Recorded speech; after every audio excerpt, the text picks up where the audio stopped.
Bonjour, je suis pasteur Olive Opale de Mont Sinaï, province de Okatanga.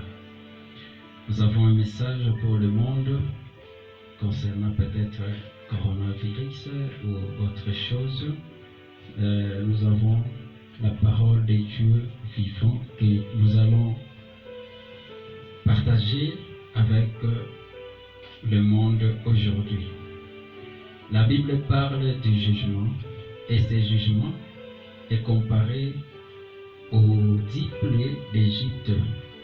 Mais avec nous, Dieu ou la Bible a parlé de 7 flots ou 7 trompettes que les anges auront à sonner à la fin du temps, qui seront frappés par ces flots ou jugements. Apocalypse chapitre 22, le verset 7 à 8 et Apocalypse 17, verset 8, nous avons à comparer ce passage. Satan sera relâché pour égarer les nations. Ça, c'est le chapitre 20. Chapitre 17. La bête que tu as vue exister n'existe plus. Elle va monter de l'abîme pour égarer ou réapparaîtra et elle ira à la perdition des nations. Je vais d'abord énumérer la première mort. La première mort, c'est quoi? Dieu dit à Adam, le jour où tu en mangeras le fruit, tu mourras à coup. Jésus-Christ lui aussi vient en Jean 5, 25.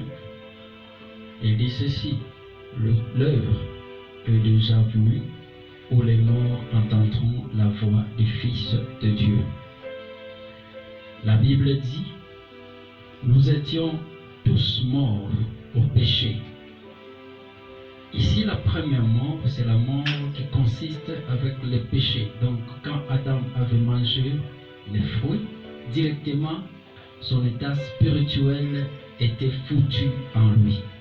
Il a fallu que Jésus-Christ vienne et son rôle était de condamner les péchés qui étaient supérieurs à l'homme. Si nous comparons, la Bible nous dit, il y a le prince de ce monde qui est le diable et le prince Jésus-Christ. Alors ici, d'une race de Dieu, Satan prince, Jésus-Christ aussi prince. Maintenant, il a fallu que ces deux princes eux-mêmes prennent la charge sur l'humanité. Alors, Paul nous dit ceci, et Pierre, ce que nous voyons, ce n'est plus la mort. Il dit, vous êtes poussière, vous retournerez à la poussière. C'est-à-dire,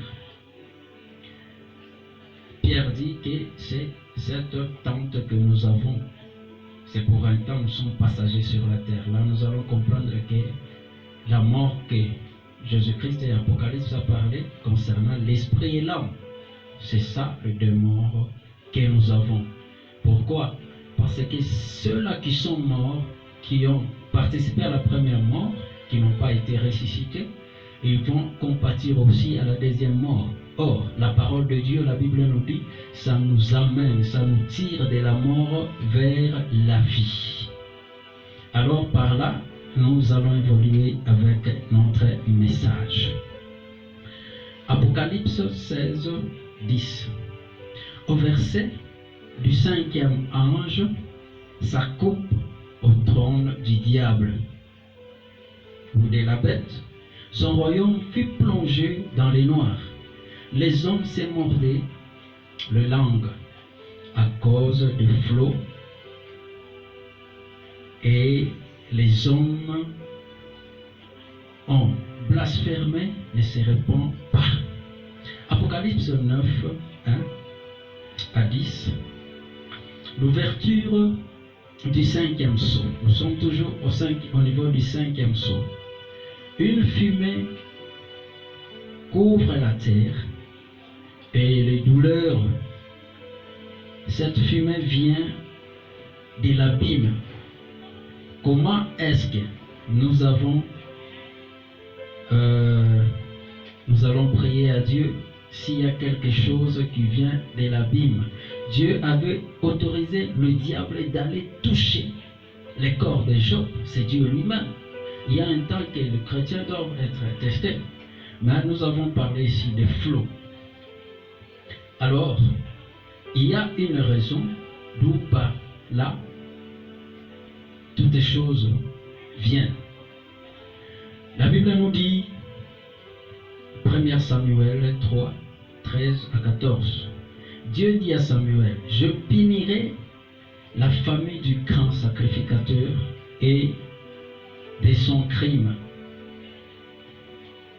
ne sera expié ni par sacrifice ni offrande. C'est-à-dire quoi? La Bible nous parle des vignerons. Matthieu 20. C'est Israël qui a été le premier vigneron. Ils ont tué Jésus-Christ et les prophètes. Leur sort était en 70, la désolation. Dieu a jugé Israël. Mais il a changé le vigneron. Il a donné la charge à d'autres. C'était les Romains qui devraient évangéliser tout le monde entier. En même temps, grande puissance. Dans la suite de nos programmes, nous allons parler des flots qui touchent les grandes puissances et les flots qui touchent l'Église. Les Romains ont joué des rôles pendant ce temps-là. Ils étaient grande puissance. Ils étaient aussi une Église catholique ou universelle qui devrait aller partout dans le monde et faire de toutes les nations des disciples. Hébreux chapitre. Jésus-Christ avait loué d'autres vignerons par rapport aux Israélites. Ils étaient éparpillés partout dans le monde et nous voyons que c'est l'Europe qui avait pris la charge d'évangéliser et de faire de toutes les nations des disciples de Jésus-Christ. Mais qu'est-ce qu'il y a? Quand Dieu fait cela, il donne d'abord la puissance. Là, nous allons lire en Jérémie chapitre 27. Il donne la puissance. C'est alors il a dit, Nebuchadnezzar, mon serviteur, et Cyrus, mon serviteur qui est loin. Il donne la grande puissance. Maintenant, nous allons voir la chute de Babylone et de Nebuchadnezzar. C'est quand l'orgueil lui fut monté. Daniel 4, 25 à 27. Si nous regardons très bien avec les vignerons que Dieu a donné cette charge, l'Europe et l'Amérique, vous avez fait un grand travail. Vous nous avez amené la Pentecôte à Sousa Street. 350, c'est fou. Mais aujourd'hui, nous voyons l'abomination en Amérique. On nous a informé que 5000 pasteurs sont divorcés et se sont mariés à l'homosexualité. Mais si nous retournons dans la Bible, c'est ça qui était le péché de Sodome et Gomorrhe, la corruption du sémence avec la lesbienne, l'homosexualité. Il y a la corruption des sémences, ce que Dieu avait dit, allez, multipliez-vous et remplissez la terre. C'est ça même l'abomination. Dieu a dit aux enfants d'Israël, lorsque vous sortez de l'Égypte, ne faisez ce qui s'est passé en Égypte et là où vous allez. C'est-à-dire, vous avez installé l'abomination, le propriétaire du champ, parce que avec Israël, la vigneron, la vigne n'a pas donné leurs fruits. C'est pour cela qu'il a loué d'autres serviteurs. Vous êtes le serviteur de Dieu. Mais aujourd'hui, avec l'abomination, avec la gloire que vous avez donnée, avec les tueries dans le monde, tout cela, la tâche de garder son troupeau et de garder tout ce que nous sommes en train de voir. Vous avez dominé sur toutes les choses. Et ici, il y a des choses. C'est l'Occident qui contenait encore l'Église de Dieu. Ici, nous avons parlé de la chute de la grande puissance. Maintenant, au chapitre 17 de l'Apocalypse, il y a encore la femme qui est l'Église. Il sera dépouillé. de tout ce qui s'est couvert. Daniel 5, 23 à 27. La chute de l'Église.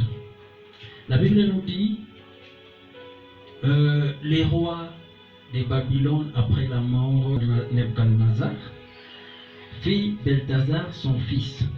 La Bible dit, il donne toutes choses étaient changées dans l'Église à la conversion, même le baptême a changé. C'est-à-dire qu'on n'a rien à changer dans l'Église de Dieu, c'est Dieu lui-même, Jésus-Christ, qui est supérieur. La Bible nous dit, il a reçu le nom au-dessus de tous les noms, tout genou fléchira. Il est le roi des rois, Seigneur de seigneurs, c'est-à-dire c'est lui le maître et la tête de l'Église. On ne peut pas changer. Maintenant, si l'abomination s'installer dans l'Église de Dieu, là, l'Église sera aussi punie. Chers frères et sœurs, la Bible nous dit à Zacharie, Dieu parle à Zacharie, prends du pain et les excréments, tu manges ça. Il a nié.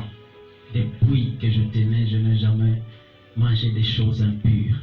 Mais Dieu a dit, c'était une façon de te dire que lorsque vous serez éparpillés partout dans le monde, vous mangerez du pain avec les excréments, c'est-à-dire la parole de Dieu sera mélangée avec les excréments. Aujourd'hui, nous mangeons et nous vivons cela. La parole de Dieu n'est pas cette parole que Jésus-Christ nous a donnée et les apôtres. Nous devons nous retourner à la parole de Dieu. La Bible dit, si mon peuple sur qui s'humilie, invoque, cherche ma face, je les accélérerai et je descendrai. Je regarderai cet peuple ou bien la nation et je serai leur Dieu. Je le temps de retourner à notre Dieu.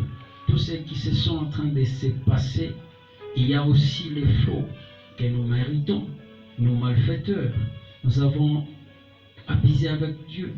Nous avons fait l'abomination dans le monde. Aujourd'hui, il y a des gens qui couchent avec des animaux. Or, si nous lisons Lévitique 18, qu'est-ce que Dieu dit? L'abomination s'est accrue. Mais quand l'abomination s'est accrue, qu'est-ce que Dieu fait? Nous sommes à la fin du temps. Et la Bible nous dit, cette abomination se fera à la puissance du diable lui-même quand il sera relâché. Les gens sont en train de s'étonner. Pourquoi le monde? Où est-ce que... Mais ils oublient que la Bible avait dit que le diable sera relâché. C'est alors que nous sommes en train de voir ces choses. Nous faisons une guerre contre la sainteté, comme la guerre qui était dans le jardin d'Éden avec Adam et Ève. C'est ce que nous avons aujourd'hui. On fait dominer l'homme pour que l'homme soit chassé devant de Dieu. Mais aujourd'hui, nous luttons aussi, nos serviteurs de Dieu, pour faire chant dans le chemin. Je vais faire une prière. Éternel Dieu, je te bénis, tu es notre Dieu, dans le péché.